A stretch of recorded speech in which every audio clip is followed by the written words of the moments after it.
मरहबा, आदाब नाजरीन, मैं काजी हाफिज़ मोहम्मद अली आपका खैर मकदम करता हूँ कस्बा 7 टीवी न्यूज़ चैनल पर। नाजरीन, देखते हैं आज की ताज़ा और अहम खबर।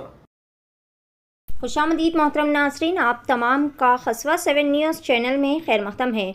आज हिंदुस्तान के पहले समाजी फ़लसफ़ी सच्चाई के मुतलाशी पसमानदा लोगों के लिए उम्मीद की किरण कहलाए जाने वाले श्री महात्मा ज्योतिबा फूले के याद में इन्हें खिराज अक़ीदत पेश किया गया। राज्यसभा के साबिक़ मेंबर वी हनुमंतराव की क़यादत में अंबरपेट हल्के के अली कैफ़े चौरास्ते में महात्मा ज्योतिबा फूले की मूर्ति पर फूल चढ़ाए गए और खिराज अक़ीदत पेश किया गया।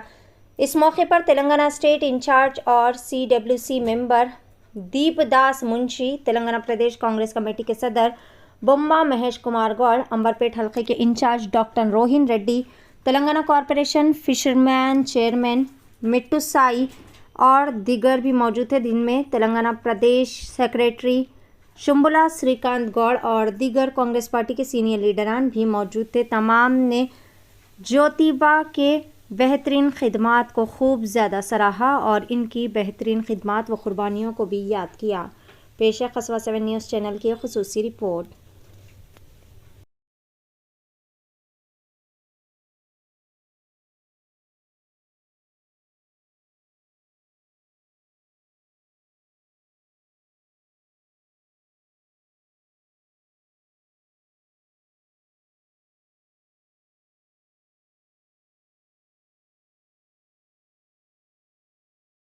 ప్రభుత్వం ఉంది. రాష్ట్ర కాంగ్రెస్ ముఖ్యమంత్రిగా రేవంత్ రెడ్డి గారు, ఉప ముఖ్యమంత్రిగా భట్టి గారు, కేబినెట్ మంత్రులంతా కూడా ఈ రాష్ట్రంలో బీదవారికి ఫలాలు అందాలి, ఆ కార్యక్రమం చేసే సత్తా, ధైర్యం, ఘనత కాంగ్రెస్ పార్టీదే అని ముందుకు పోతా ఉన్న తరుణంలో రేపు 4 ఏళ్లలో 5 సంవత్సరంలోనే మనం టీఆర్ఎస్ 10 ఏళ్ళు ఎంత చేసిందో అంతకన్నా ఎక్కువ చేసి చూపించాం మిత్రులారా. వారు 10 ఏళ్లలో 50,000 ఉద్యోగాలు ఇస్తే మనం 9 మాసాల్లో 40,000 ఉద్యోగం ఇచ్చాం. ఇంకా 8,000 ఉద్యోగాలు ఇస్తా ఉన్నాం. వాళ్ళు 10 ఏళ్లలో 15,000 కోట్ల రుణమాఫీ చేస్తే మనం 9 నెలల్లో 18,000 కోట్ల రుణమాఫీ చేయగలిగినాం. మహిళలకి ఉచితంగా బస్సు ప్రయాణం ఇవ్వగలుగుతా ఉన్నాం. 200 లోపు యూనిట్లు కరెంట్ ఇవ్వగలుగుతా ఉన్నాం. 500కే సిలిండర్ ఇస్తా ఉన్నాం. ఇవన్నీ కూడా మనం ప్రజలకు వెళ్ళి చెప్పుకోవాల్సిన అవసరం ఉంది మిత్రులారా. చేసిన పనులు చెప్పుకోలేకపోతా ఉన్నాం. చేయని పనులు ప్రచారం చేసుకొని పబ్బం గడుపుకున్నారు 10 ఏళ్ళు. వాళ్ళకి మనకి తేడా ఇది చేతల ప్రభుత్వం. రేవంత్ రెడ్డి గారి నాయకత్వంలో నడుస్తున్న కాంగ్రెస్ ప్రభుత్వం చేతల ప్రభుత్వం, బీదల ప్రభుత్వం, ప్రజా సంక్షేమం కోరే ప్రభుత్వం అనే మాట మనం ప్రజలకు వెళ్ళి చెప్పాల్సిన అవసరం ఉందన్నమాట కూడా ఈ సందర్భంగా మనం చేస్తూ, మహానుభావుడు జ్యోతిబా ఫూలేకి మరొకసారి వారిని స్మరించుకుంటూ వారిని మనం మార్గదర్శకంగా తీసుకుందాం. యువతరం ముఖ్యంగా చరిత్ర చదవాలి. మన ఇళ్లలో ఉన్న పిల్లలకు చెప్పాలి. మనం స్వాతంత్ర చరిత్ర చదవాలి, అంబేద్కర్ చరిత్ర చదవాలి, జ్యోతిబా ఫూలే, సావిత్రి ఫూలే చరిత్ర చదివితే వారు.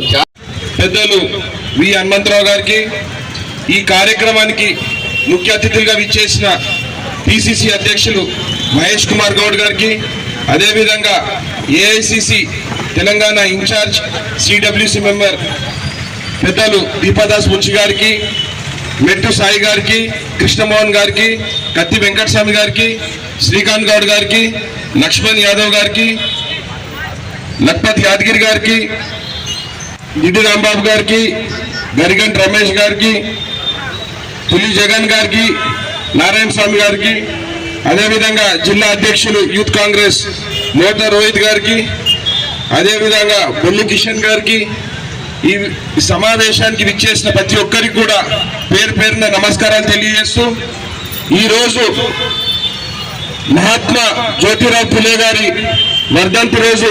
ఆ మహనీయుని గురించి 2 నిమిషాలు మనం మాట్లాడుకోవాల్సిన అవసరం ఉంది.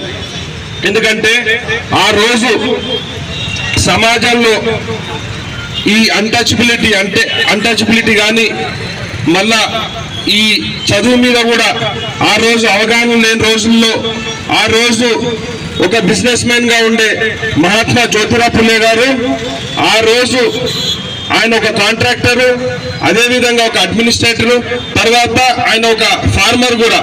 అవన్నీ కూడా చేస్తూ వాళ్ళ భార్య చదువు రాదని చెప్పేసి కొంతమంది అవహేళన చేసినప్పుడు ఆయన వాళ్ళ భార్యకు సావిత్రిబాయి ఫులేకి చదువు నేర్పించడంతో పాటు సమాజంలో మహిళలందరూ కూడా చదువుకోవాలని చెప్పి మొదటిగా ముందుకొచ్చిన వ్యక్తి మహాత్మా జ్యోతిరావు ఫులే గారు.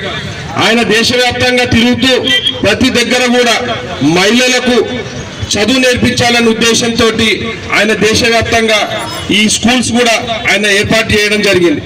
అదేవిధంగా సమాజంలో అంటరానితనాన్ని నిర్మూలించాలని చెప్పేసి మొట్టమొదటిగా కంకణం కట్టుకుంది కూడా మహాత్మా జ్యోతిరావు ఫులే గారు.